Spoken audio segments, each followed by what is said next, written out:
At every Thanksgiving dinner, there's always that one relative who makes a joke that goes just a bit too far. In my family, that relative was Uncle Roy. He wore sarcasm like cologne, thick, noticeable, and hard to ignore. And that year, as I walked into my parents' house with a bottle of cranberry cider under one arm and a pie I'd made myself in the other, his voice cut through the living room like a butter knife.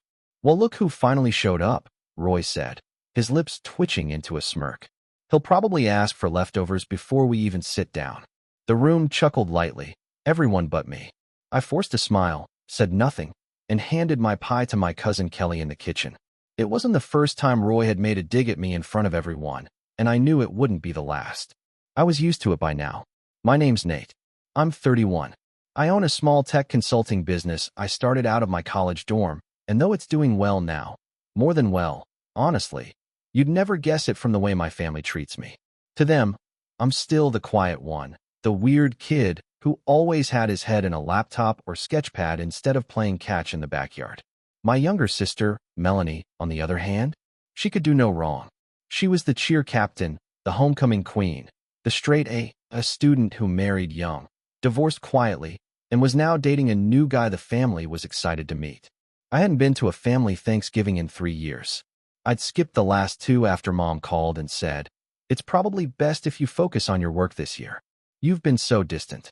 Distant, in my family, was code for you didn't play along when we made you the punchline. But this year, after some persuading from my cousin Kelly and a carefully worded email from Mom, I agreed to come back. The moment I stepped inside, I could feel how little had changed. The living room was packed. Cousins, aunts, uncles, neighbors who always seemed to find their way over around dinner. The fireplace was lit, the football game was on, and the table was already set for what looked like 20 people. I scanned the room, looking for a seat or even just a place to put my coat, but no one made much effort to greet me. Just a few nods, a half-hearted "Hey Nate," and then back to their conversations. In the kitchen, Kelly hugged me and said she was glad I made it. She was the only one who'd ever really understood me. We grew up more like siblings than cousins, spending summers playing video games and building forts out of sofa cushions while the rest of the kids were outside trying to be athletes. She glanced at me with a look I couldn't quite read, part concern, part caution. "Melanie's bringing her boyfriend," she whispered, glancing toward the door. "Brace yourself. Everyone's already obsessed with him." I raised an eyebrow. "That fast?" Kelly shrugged.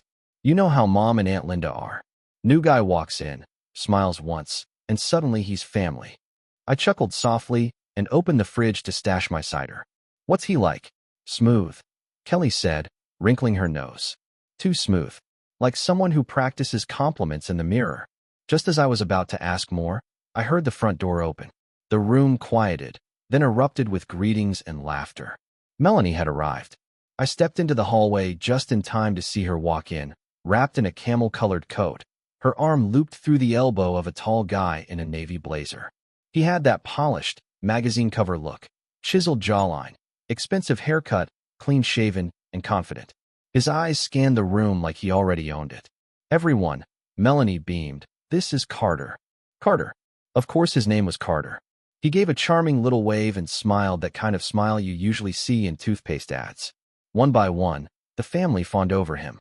Uncle Roy clapped him on the back, Aunt Linda offered him wine before he even took off his coat, and my mom had that sparkle in her eyes, the one she used to reserve for Melanie's ex-husband, before he apparently became persona non grata.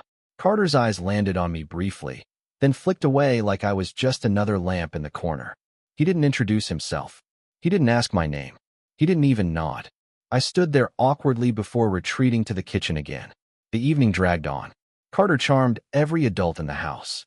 He helped Grandma with the mashed potatoes, showed the little cousins a card trick, and even helped Uncle Jerry fix the wobbly leg on the folding table. I watched all of it in quiet disbelief. The guy was running for family president, and he was winning by a landslide. Dinner was announced, and everyone scrambled for seats like it was musical chairs.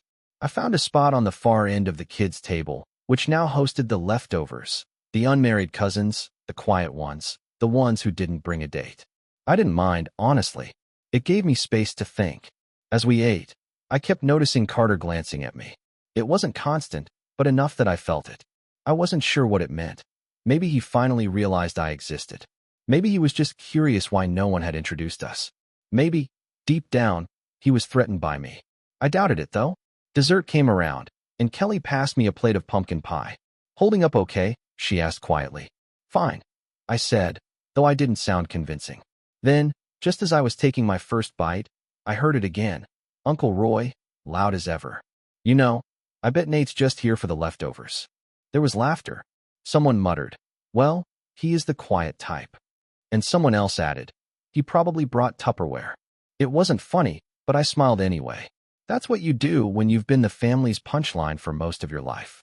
You smile, and you wait for it to pass. But this time, it didn't pass. This time, someone across the table froze. Carter. He was staring at me now. Really staring.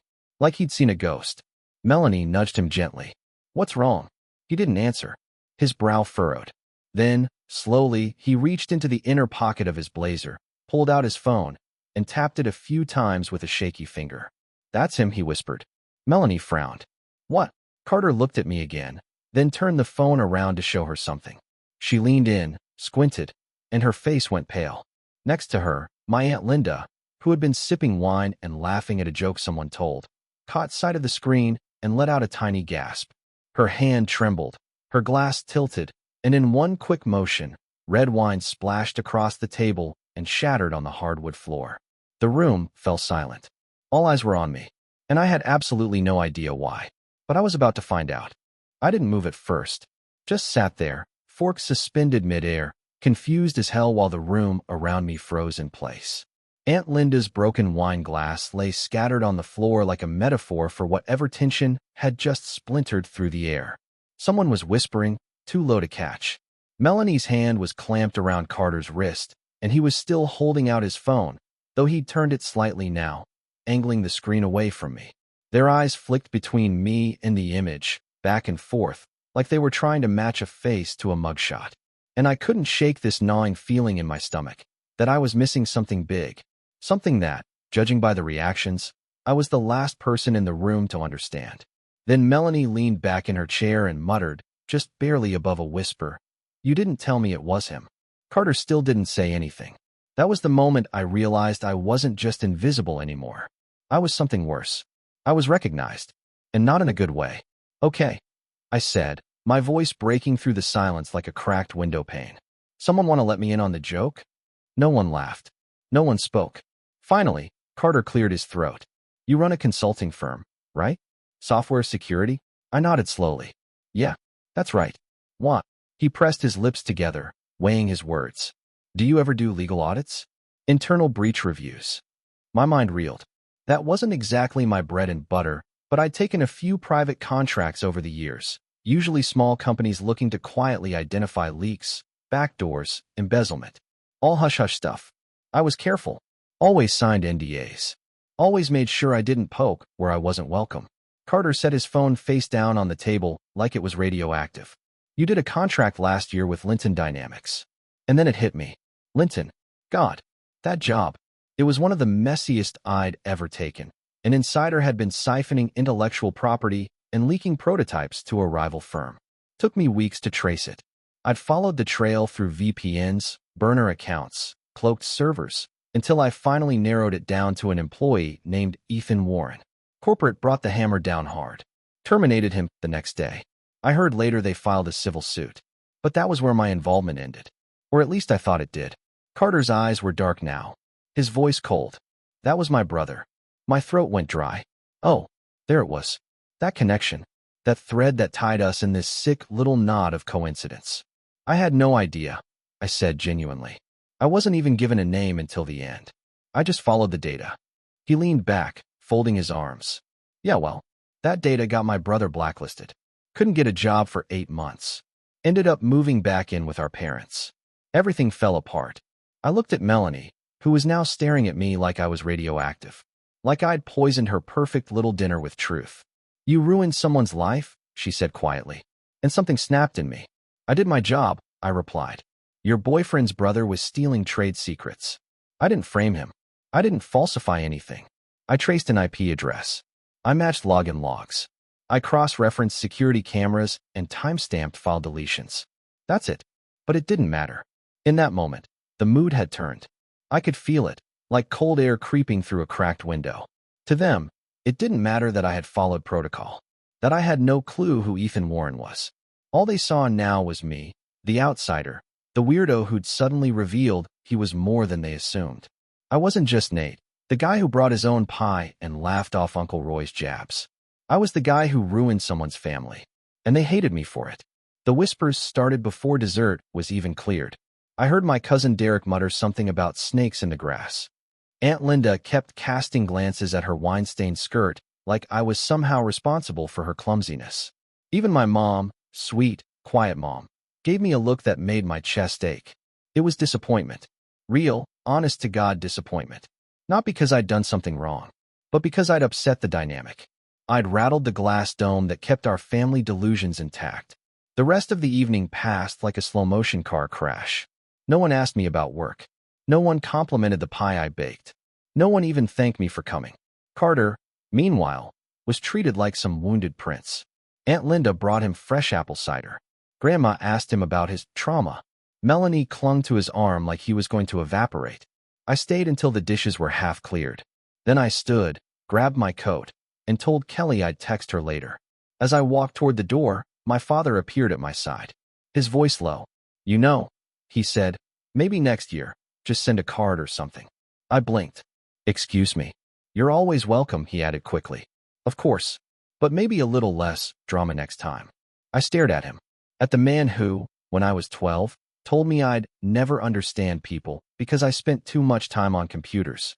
The man who once grounded me for fixing the family printer too well because he assumed I must have broken it first. He looked at me like I was the storm that ruined his picnic.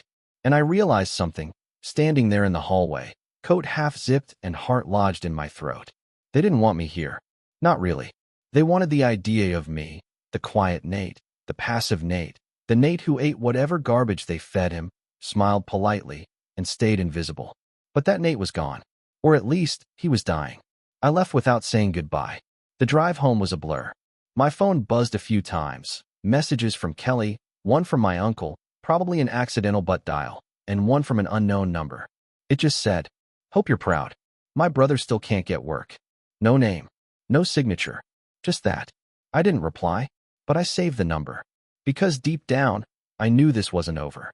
Not by a long shot. The next morning, I woke up to a group text from my mom. "Thank you everyone for a beautiful evening. So much love in one house. We are truly blessed." No mention of the wine glass. No mention of the Cold War that had silently unfolded across the table. No mention of me at all. But I noticed something else. A photo attached. It was the family gathered around the dinner table, everyone smiling, glasses raised. Carter had one arm draped around Melanie's shoulder. Even Uncle Roy was mid-laugh. There was one empty chair at the end. Mine. I stared at that photo for a long time. And for the first time in years, I didn't feel hurt. I felt clarity. This family had never really seen me. Not for who I was. They'd seen a placeholder. A scapegoat. A background character in the Melanie show. And for years, I'd accepted that. I'd made peace with being the quiet one. But now I was awake. Now I was done. And if they thought the drama ended with a snide remark and an awkward dinner, they were sorely mistaken. Because I hadn't even started yet. When I woke up the next morning, I didn't reach for my phone. I didn't check my emails or scroll through my messages or see how many comments had piled up in the family group chat. I just lay there, staring at the ceiling, my hands behind my head, and let the silence sit heavy on my chest. The photo. That cursed photo of everyone smiling around the table, with that one empty chair at the far end. My chair. It kept flashing in my head like a screensaver I couldn't turn off. Part of me wanted to laugh. I mean, what had I really expected? A hero's welcome? A warm hug? "Oh, we're proud of you, Nate." Please. I'd been invisible for so long that even my absence at the table didn't earn a second glance. Just a hole in the photo and a reminder that I didn't belong. But still, it hurt. The deeper cut, though, was Dad's comment. "You're always welcome, but maybe a little less drama next time." That one kept echoing like a looped voicemail in my head. I hadn't brought drama. I hadn't even said anything at dinner. All I'd done was exist, and that alone had been enough to fracture the illusion they worked so hard to maintain. And that's when I realized I wasn't at rock bottom because of what happened at Thanksgiving. I'd already been at rock bottom for years. I'd just never noticed because I'd gotten comfortable living there. That was the first time in a long while that I actually cried. Not loud, not messy, just tears slipping out quietly while I stared up at the ceiling. Because I wasn't sad for them. I was sad for me, for all the years I'd wasted trying to make people like that see me, respect me, love me, and they never would. Not really. Not unless I stayed in the little box they'd built for me. And I was done shrinking to fit. So that morning, I did something I hadn't done in a long time. I pulled out my old whiteboard from the back of the closet, dusted it off, and wrote one word in the middle in all caps. Build. I didn't know what it meant yet. Not fully, but I knew I needed something to ground me. A reason to stop letting other people define my worth. Over the next few weeks, I threw myself into my work like a man possessed. Not out of spite, not out of bitterness, but because for the first time in forever, I realized how much I'd been holding back. Playing small, avoiding the spotlight out of some twisted loyalty to people who were only ever comfortable when I was beneath them. My consulting firm had been steady for years. I had 4 remote contractors, 2 regular clients, and a couple of passive income projects that brought in just enough to live comfortably. I wasn't flashy. I didn't drive a Tesla. I didn't post motivational quotes on LinkedIn. I just solved problems and got paid for it. But something about Carter, about the way he looked at me when he realized who I was, lit a fire under me. That kind of fear, that kind of recognition, I wanted more of that. Not because I liked being feared, but because it meant I was finally seen. So I started saying yes to things I used to dodge. Bigger contracts, public case studies, a guest podcast appearance on a cybersecurity channel that used to terrify me just thinking about it. I rewrote my company's website from scratch, cleaned up the branding, hired a designer to make it look sleek. I dropped the passive freelancer tone and embraced the fact that I was a business owner. And slowly, things started to shift. By January, I'd landed a massive contract with a fintech company that needed a full audit of their internal systems. It was 6 figures, stretched over 4 months, and required me to hire 2 new people. I brought in Ava, a brilliant XNSA analyst, and Jay, a self-taught wizard from India who could crack any network in 10 minutes flat. We worked long hours, late nights, weekends, but for the first time in years, I loved it. I wasn't hiding anymore, and it wasn't just work. I started doing little things for myself again, stuff I hadn't made time for in years. I took long walks in the evening with a podcast in my ears and the cold air biting at my face. I signed up for cooking classes and learned how to make real ramen. I even joined a local meetup for tech entrepreneurs, even though networking events usually made my skin crawl. That's where I met Elise. She was quiet, sharp, and ran a startup focused on helping nonprofit orgs with digital infrastructure. We bumped into each other at the coffee table during a seminar on client scaling and ended up talking for an hour about how broken email marketing platforms were. We swapped numbers. 2 days later, we got pho. A week after that, we watched bad horror movies on her couch until 2 a.m. It wasn't love at first sight, but it was real and honest and calm. And for a guy who'd grown up in chaos, quiet love felt like revolution.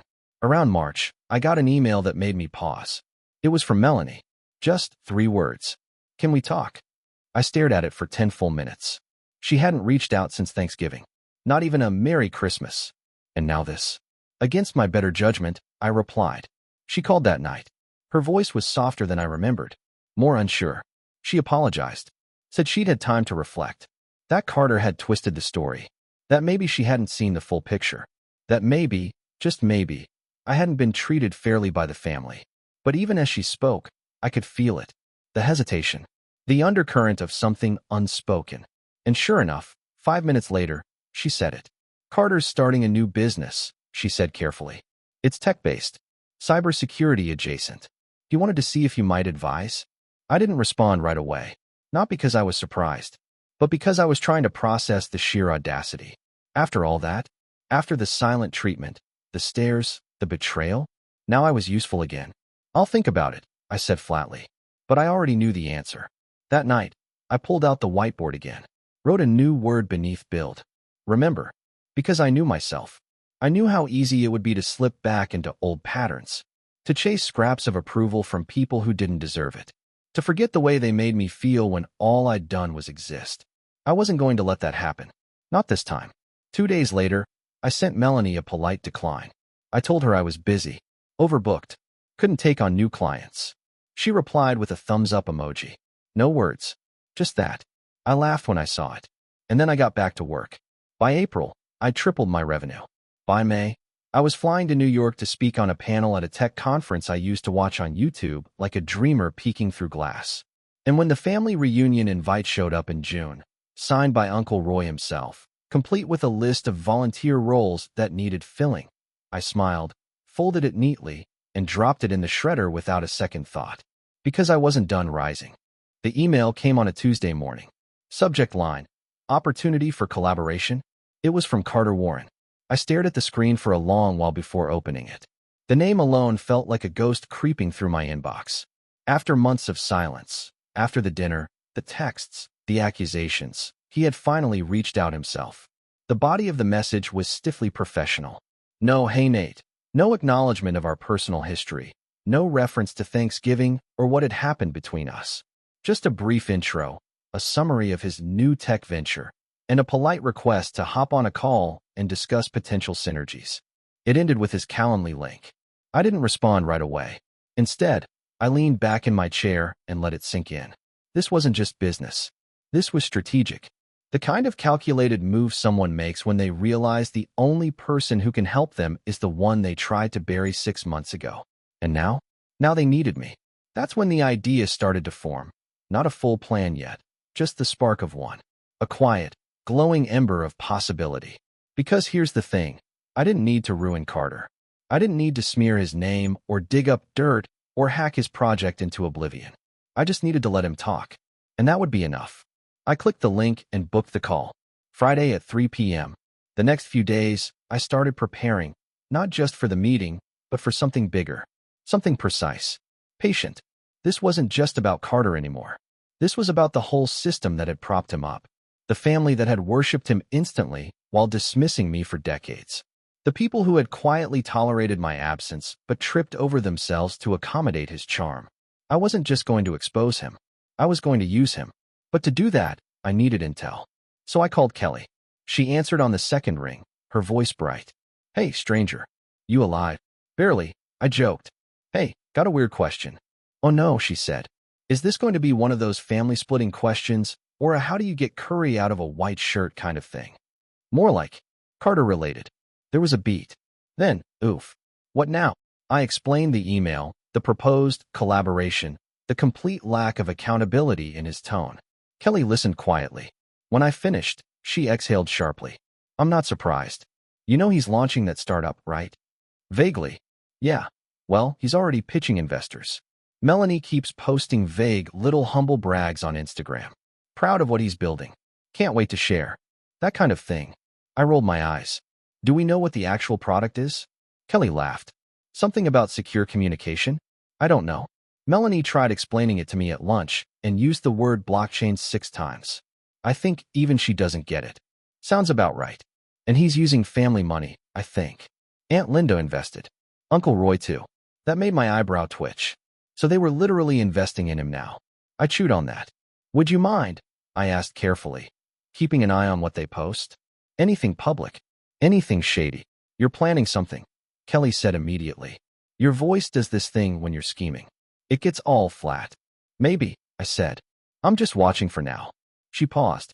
Do I get to be your sidekick? I grinned. You already are. The call on Friday started off dull. Carter logged in 2 minutes late, his face perfectly lit, his background clean and curated. Probably a rented co-working space with fake books on the shelf behind him. He wore a tailored jacket over a t-shirt, Silicon Valley cosplay at its finest. Nate, he said, nodding. Appreciate you making the time. Sure, I said. Curious what you're working on. He launched into a rehearsed pitch, his voice smooth, confident, practiced. A new app that would revolutionize private communication, decentralized architecture, end-to-end encryption, AI-enhanced threat detection, all the buzzwords. He name-dropped investors he was in talks with, mentioned a few strategic partners, and casually floated the idea of bringing on someone with a strong forensic background to audit the core security before launch. That someone, obviously, was me. But here's what stuck out. His platform wasn't ready. In fact, it wasn't even built. He was pitching wireframes and vaporware, just a glossy deck and a few UI mockups. The backend wasn't done. The encryption libraries were open source, with no custom implementation. And the AI threat detection? Pure fantasy at this stage. I kept my face neutral the whole time. When he finished, I asked a few questions, basic ones, deliberately naive. He answered confidently, but his replies were vague, non-technical. He didn't understand the infrastructure he was claiming to build, which meant one thing: he was lying to someone, either the investors, the family, or both. After 30 minutes, we wrapped. "I'll think about it," I told him. "Appreciate the walkthrough." "Of course," he said, smiling. "Would love to have someone like you on the team." As the call ended, I took a screenshot of the deck he'd shared on screen, just a glimpse, but enough to trace. Over the next week, I began digging. Quietly, carefully, using the few details from the deck and the company name he'd dropped, CypherSet. I found their website. It was sleek but hollow, full of aspirational language and empty promises. I ran a WHOS lookup on the domain, registered to a shell company in Delaware. Classic. Then I searched public business registries. Carter wasn't listed as a founder. Some guy named Victor Harper was. A name I didn't recognize. I dug deeper. Victor Harper had 2 other LLCs, both dissolved. One had been investigated for securities fraud. Quietly. No charges filed. I started connecting the dots. This wasn't just a tech bro with a dream. This was a puppet. Or worse, a front. And Carter? He was either clueless or complicit. Either way, it was gold. By the end of the month, I'd assembled a neat little folder of everything I'd found: investor slides, fake metrics, registration details, and even a few public testimonials on the website that, when reverse image searched, turned out to be AI-generated headshots. I had the kindling. Now I needed the match. That's when Kelly came through again. She texted me a screenshot from Melanie's Instagram. It was a boomerang video of champagne flutes clinking over a caption that read, "Celebrating our seed round. $350K raised, and just getting started." That was the confirmation I needed. They weren't just talking to investors anymore. They had funding, and they were using that funding, based on false claims, fake prototypes, and fake endorsements. Legally, that was a minefield. I consulted a lawyer I knew, a discreet, brilliant guy named Marco I'd worked with during the Linton job. I told him I had a client who might be exposed to an investment built on deceptive materials. I didn't name names. I just asked what the reporting thresholds were. Marco didn't even hesitate. If someone's misrepresenting their product to raise money, and you can prove it, you have enough to go to the SEC or even the FTC, depending on the scale. Investors can sue for damages. Founders can be held liable. I nodded slowly. Even if it's just family and friends investing, doesn't matter. Fraud is fraud. I thanked him. Then I called Kelly again. "I need names," I said. "Everyone in the family who's put money into CypherSet." She didn't ask why, just said, "Give me a day." When she got back to me, the list was longer than I expected. Uncle Roy, $50,000. Aunt Linda, $35,000. Grandma, even $10,000. One of our cousins, $25,000 from his college fund. They'd all bet on Carter, and none of them knew they were holding a grenade. I didn't feel smug. I didn't feel angry. I felt ready. I wasn't going to ruin Carter out of spite. I was going to shine a light on the truth. Let the consequences fall where they may. Because for the first time in my life, I wasn't reacting. I was strategizing. And the next move was mine. I didn't confront anyone right away. That was the hardest part, sitting on the truth while everyone around me strutted, bragged, and congratulated themselves. Melanie kept posting updates about late nights and building something meaningful. Aunt Linda shared an article about women supporting startups, tagging Carter and adding a heart. Uncle Roy told anyone who would listen that he'd finally invested in something that mattered. And I let them. Because the thing about truth is, it doesn't need theatrics. It just needs timing. The moment came sooner than I expected. In early July, I got an email invitation that made me laugh out loud. CypherSet was hosting a friends and family progress night. A casual showcase. Light demos. Drinks. Networking. Melanie forwarded it to me with a chirpy note. "You should come. Carter would love to show you what they've built." That line, "what they've built," sealed it. I replied yes. Not because I wanted to reconcile. Not because I wanted approval. But because this was the cleanest way to end it. The event was held in a rented event space downtown. all exposed brick and hanging lights. The kind of place that looked impressive in photos and hollow in reality. There was a banner with CypherSet's logo printed far too large for the room, a folding table with branded pamphlets, and a monitor looping the same animated mock-up over and over. I arrived 10 minutes early. Carter spotted me immediately. His smile froze for half a second before snapping back into place. He walked over, hand outstretched, voice booming like we were old friends. "Nate, glad you could make it." I shook his hand. Calm, polite, wouldn't miss it. Melanie hugged me next. Too tight, too rehearsed. "I'm really glad you're here," she said, as if that erased months of silence. "Me too," I replied. The room filled quickly. Family, a few local business people, and, this surprised me, 2 men in suits who definitely weren't relatives. One of them was Victor Harper. I recognized him immediately from my research. Same face, same slick confidence, same eyes that never quite settled on anyone. Carter took the stage around 7.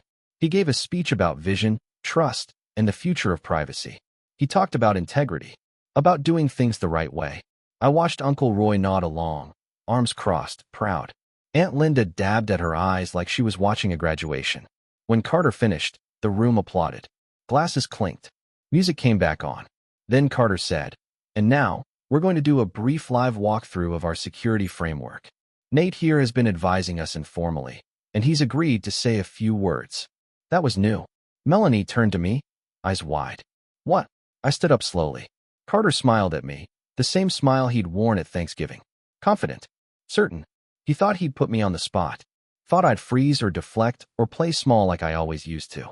Instead, I stepped forward. "Thanks, Carter," I said evenly. "I actually haven't advised CypherSet. But since everyone's here, I think it's a good time to clarify a few things." The room quieted. I plugged a flash drive into the monitor. The screen changed. Instead of CypherSet's looping animation, a simple slide appeared. "Let's start with the basics," I said. "This platform claims end-to-end encryption. It does not. It uses an unmodified open-source library with known vulnerabilities, last patched 18 months ago." Murmurs. Carter stiffened. "Nate, this isn't." I raised a hand. "I'm not finished." Next slide. "These user testimonials? Generated. Stock photos. Reverse searchable." Another slide. "These performance metrics? Projections presented as current data. That's misrepresentation." Victor Harper shifted uncomfortably. I kept going. Calm. Precise. No insults. No emotion. I explained the shell company. The dissolved LLCs. The lack of a working backend. The absence of any proprietary security architecture. Then I turned to the room. If you invested in CypherSet based on these claims, you were not given accurate information. Silence. Aunt Linda looked at Uncle Roy. Uncle Roy looked at Melanie. Grandma's hands trembled in her lap. Carter finally snapped. "This is a personal attack." "No," I said. "This is documentation." Victor stepped forward then, trying to take control. "We can explain." "That won't be necessary," said one of the men in suits. He stood, pulling out a badge. "SEC," he said simply. "We've been reviewing CypherSet for a few weeks. This presentation confirms several concerns." The room erupted. Questions. Gasps. Someone dropped a glass. Melanie looked like she'd been slapped. Carter went pale. Victor started talking fast. Too fast. The agents asked for documents. Phones. Laptops. I stepped back, letting it unfold without me. I didn't gloat. I didn't smile.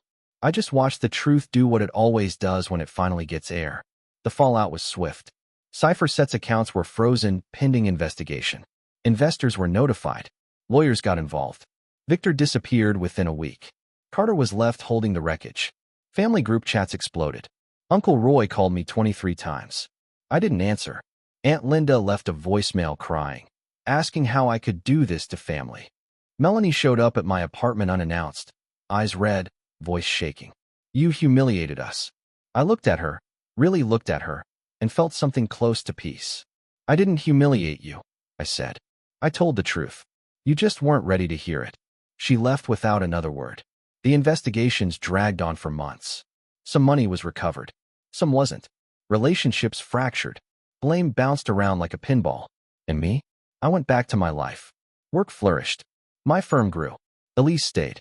Kelly stayed. The people who mattered didn't question my choices. They understood them. Thanksgiving came around again. I didn't get an invite. I didn't need one. Because for the first time, I wasn't the quiet one at the end of the table. I wasn't the punchline. I wasn't invisible. I was just finally free.